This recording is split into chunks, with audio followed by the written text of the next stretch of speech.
TTV அண்ணனை பொறுத்தவரை நம்ம ஒரு விஷயத்தை புரிஞ்சுக்கணுங்கன்னா, அரசியலில் எப்பொழுதுமே இன்றைக்கி ஒருத்தர் நம்மளோடு இல்லை, நான் அதனால் தூரமாக இருப்பேன் அப்படின்னு எப்பொழுதுமே நீங்கள் அரசியல் செய்ய முடியாது. டிடிவி தினகரன் அவர்களை பொறுத்தவரை 2024லேருந்து நம்மோடு பயணம் செய்கிறவங்க. கடந்த ஒரு மாத காலமாக தொடர்ந்து சுற்றுப்பயணத்திலேயே இருந்தாங்க. ஏன்னா அவருடைய பத்திரிகை சந்திப்பு எல்லாமே பார்த்திங்கன்னா வெளியே தான் இருந்தாங்க. நான் என்டிஏ கூட்டணியிலிருந்து வெளியே வருகின்றேன் என்று சொன்னதும் கூட சென்னைக்கு வெளியே. ஸோ ஒரு மாத காலம் சுற்றுப்பயணம் முடிச்சுட்டு சென்னைக்கு வந்த பிறகு தொலைபேசியில் பேசினாங்க, சென்னைக்கு வந்துட்டேன் அப்படின்னு.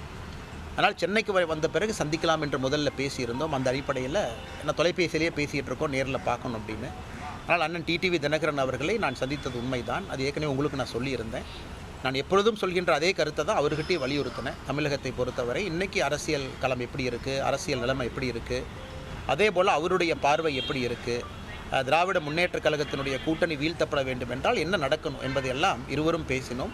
இது ஒரு வெளிப்படையான சந்திப்பு தான். எப்பொழுதும் டிடிவி தினகரன் அவர்களும் நானும் அல்லது பாரதிய ஜனதா கட்சியும் தொடர்ந்து அந்த நட்புணர்வு அப்படியே தான் மெயின்டைன் பண்ணுறோம். அதனால் எனக்கு நம்பிக்கை இருக்குது. இந்த நவம்பரில் முடிவெடுக்கிறேன்னு சொல்லியிருக்கிறாங்க. நிச்சயமாக திமுகவை வீழ்த்த வேண்டும் என்றால் தேசிய ஜனநாயக கூட்டணி மட்டும்தான் இதை செய்யும் அப்படிங்கிறது எனக்கு நம்பிக்கை இருக்குது. அது அண்ணன் டிடிவி தினகரன் அவங்ககிட்ட நான் வலியுறுத்தி இருக்கிறேன். மறுபடியும் நீங்கள் மறுபரிசீலனை செய்யுங்க, யோசிங்க அப்படின்னு. அதன் பேர் அவருடைய முடிவு. நம் காலம் இருக்குது, காத்திருப்போம். சின்ன சின்ன மனஸ்தாபங்கள் எல்லாமே அரசியலில் கடைசியாக தேர்தல் களத்தினுடைய சூடு வரும் பொழுது அது மாறும் என்பது என்னுடைய நம்பிக்கை.